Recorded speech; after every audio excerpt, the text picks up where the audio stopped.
So again, Michaela, our lesson for today is about the phases of the moon. And I'm going to share with you first this educational video that you need to watch, and then later on, I'm going to ask you several questions about it, okay? Yes. Can you hear it? Ella, have you watched and take note of certain Yes. notes about this lesson? Yes. Okay. Sige, anak. Let me ask you some questions about it. First, what is the other term for what we call as the phases of the moon? New moon. What is the other term for that, anak? Di ba we call Huh? it like a phases of the moon? What is the other term for the phases of the moon? Lunar. Very good. This is what we call as the lunar cycle. Okay? And then the other one is that how many phases of the moon or lunar cycle it will take for about 29.5 days. So how many How many? are there in total? Like, what is the? Is it like 29 days? 29.5 days. And how many phases will it go? Coming from our new moon going back again to the new moon. How many phases will it take? Or how many kinds of moon can we see for the 29.5 days? There are 8. 8. Very good. And what is the first cycle in our lunar cycle? Um, The first cycle is new moon. very good, the new moon. And when we say new moon, anak, what is the um how will you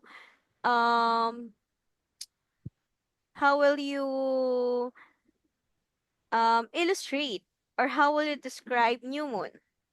Invisible. Okay, very good. So there are major phases of what we call as the lunar cycle for about 29.5 days. And then our first phase is what we call as the new moon, wherein the moon is between Both. what? Both side. Between the earth and The sun. the sun. So it means to say, anak, that for example, this is our sun, and this is our moon, and this is what we call as our earth. So it becomes a new moon because it totally blocked the sunlight the sunlight um for it to be illuminated in the earth. Okay? And then what is the second phase? Crescent. Okay?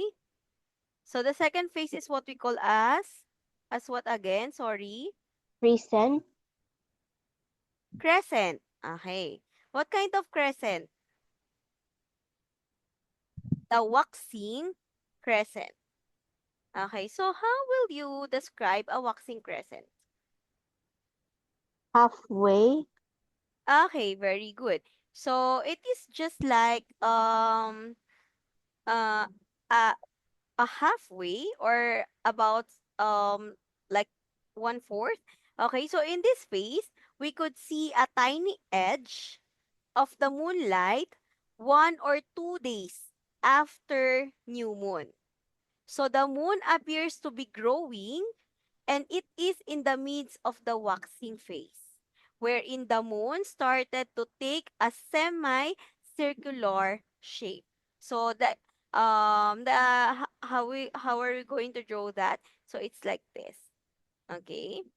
And then after having the waxy crescent, what is the next? For it, it's like from Quarter.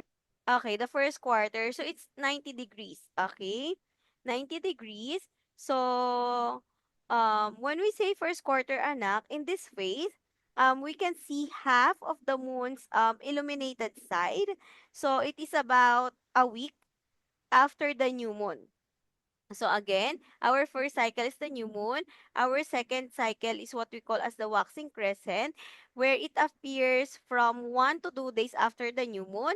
And then if it is already 90 degrees from the sun or the earth, so that is what we call as the first quarter moon, where it take about like 1 week after it occur, after we saw the what we call as the new moon. Okay, and then what's the next phase of the moon?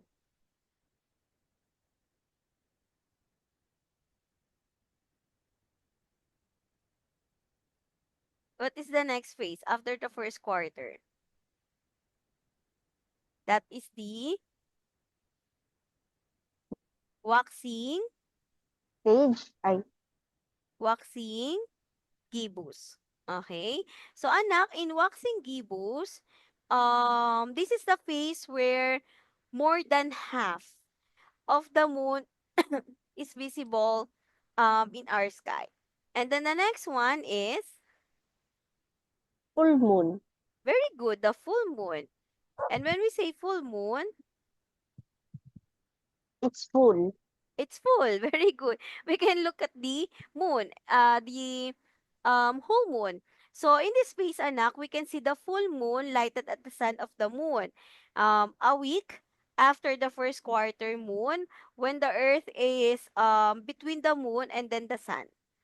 Okay? So for this one, throughout this phase, so the full moon appears in the sky as a perfect circle already. And then afterwards, we have the Warning gibbous. okay, the whining gibbous. So when we say whining gibbous, anak, in this phase, it occurs when the lighted part of the moon becomes like smaller. Diba? From our full moon, which is a perfect circle, so it becomes smaller compared to our full moon. So that is what we call as the waning gibbous. And then the next one is Last quarter. very good, the last quarter moon. So how will you illustrate a last quarter moon?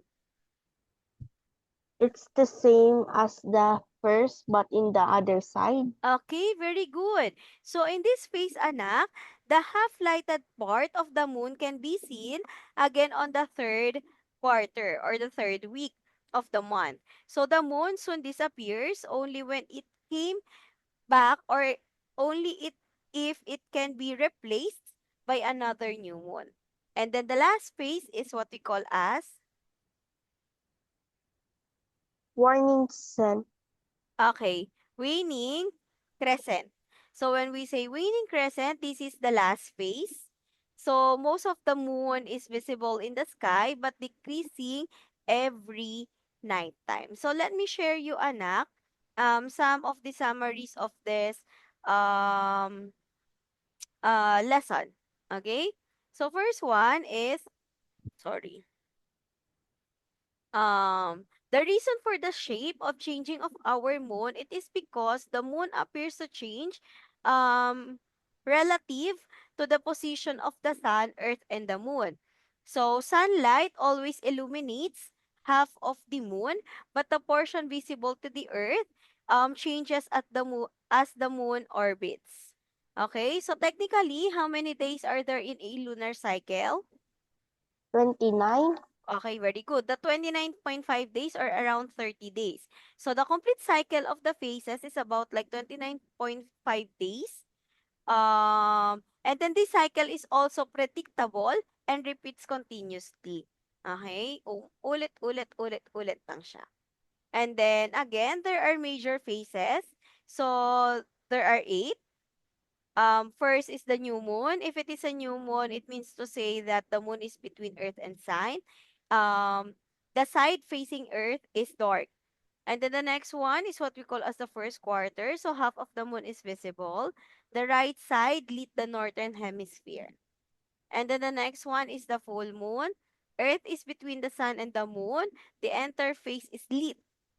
And the next one is the last quarter. Half of the moon is visible. Left side lit in the northern hemisphere. And then there are two kinds of major phases of the moon, which includes the waxing and then the waning. When we say waxing anak, the illuminated portion grow.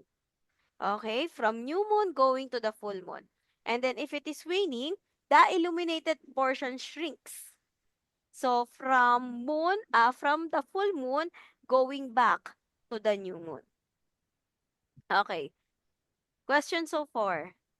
No. Okay, sige anak. I'm going to share with you this our whiteboard, and then you need to answer several questions about our lesson for today.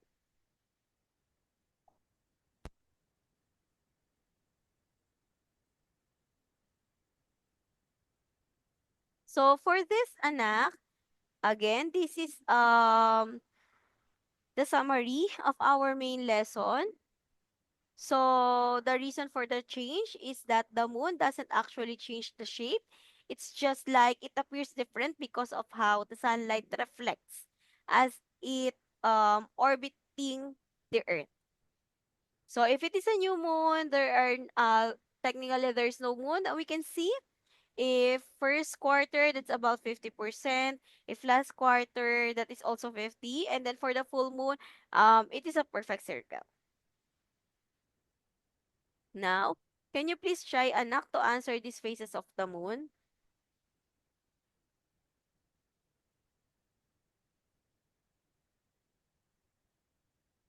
You just need anak to write the names of the moon.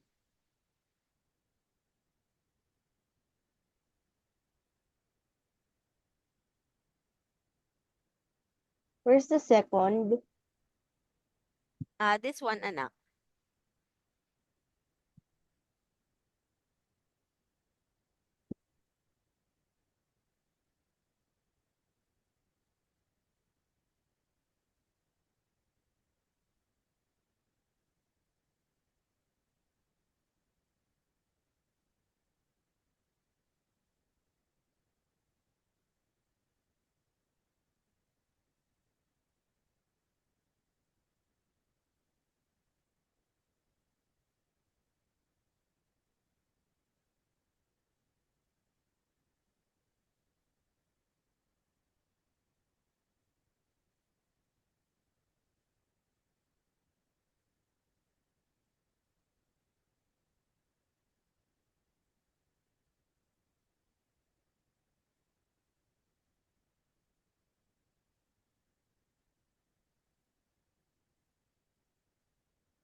Be careful in labeling anak ha, and then we're going to check it after. There is no third quarter anak. Oh, And also check if your illustration is correct. Because maybe some of the names that you have written is different from the illustration. So make sure that you write it correctly.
Done. Are you sure with your answers? Yeah. Okay. Sige, anak ha. Let's check. This one is what we call as the new moon. Okay, very good. It is because the moon is between the earth and then the sun. Therefore, in the earth, this kind of moon looks dark. Therefore, we cannot see this one. So this is correct. And this one, where is the where is the light, anak? There. So what do you think is this kind of face of the moon? You write here as warning crescent, or is it a waxing crescent? Or is it a Wax. waning crescent? Careful ha. For example, One. anak, this is our earth. Okay? And this is the sun. It means to say some of its light were given to this, were illuminated to this port. So what kind of phase of the moon is this one? Waxing jibo. Okay. This illustration, anak, this is a thin crescent that remains on the left side, leading back to the new moon. It leads back to the new moon. So what kind of what is the name of this moon? It leads back to the new moon. It means to say it will become new moon again after this one. So what kind of moon is this?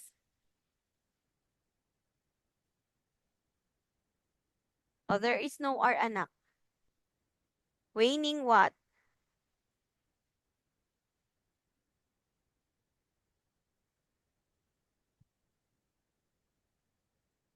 Oh, if it is gibbous, anak, remember this one na. If it is gibbous, it means to say that it's um it's growing. Okay? If it is crescent, it's Back. so this one is what we call as a waning crescent. Okay? It should be crescent, not gibbous. So why is it waning crescent? Kasi anak, wait lang, crescent. Again, this is our new moon. This one is going back to our new moon. So this is the last phase of our phases of the moon. This is waning crescent. Okay, next one. This one. This is second to the last phase of the moon. Second to the last phase of the moon where it will go back to our new moon after one step, after having the waning crescent. So is this first quarter? Third. Ay, last. Last quarter. Mm, okay. Wait. So this is a last quarter moon. So when we say last quarter moon, anak, this is half of the moon. I mean, half of the moon is lit on the left side. Again, if it is left side, that is going back to the new moon.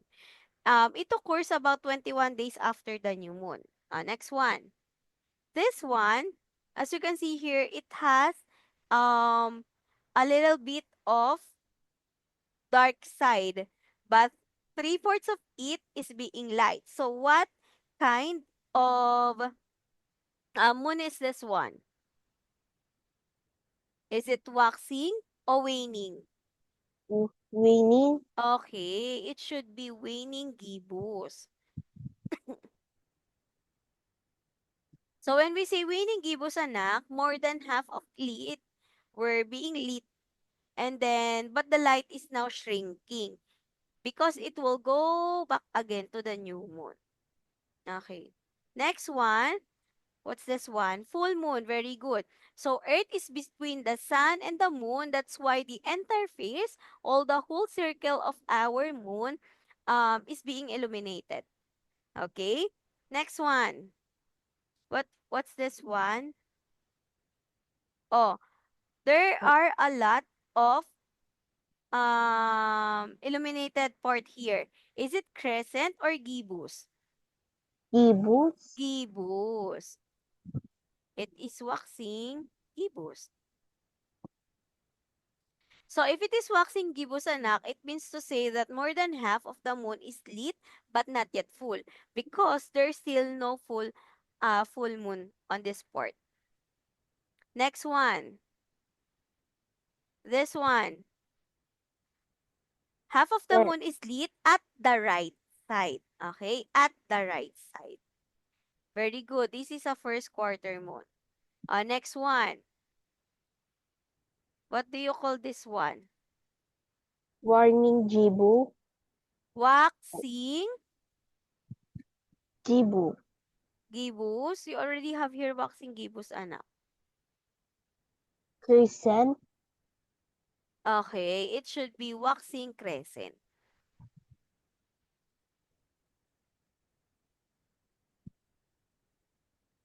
Sige, anak, you write it.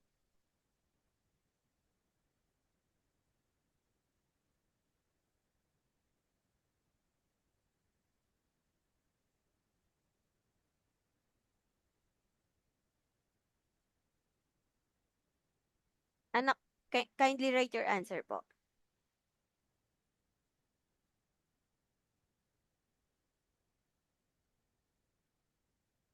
Okay. So again, anak, for our phases of the moon, the first one is the full moon. And then we have here the waxing crescent.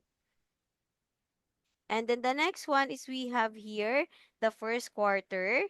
We have here the waxing gibbous. We also have here the full moon. And then the waning gibbous. And the next one is the last quarter. And then the last one is waning crescent, wherein it will going back again to what we call as the new moon. Okay, question so far, anak? No. No. So, we're going to continue our discussion after 3 minutes. I'm going to call you again and I'm still going to record our lesson for this day. Okay? Yes. Okay. So, bye for now, anak. Papa. Bye-bye.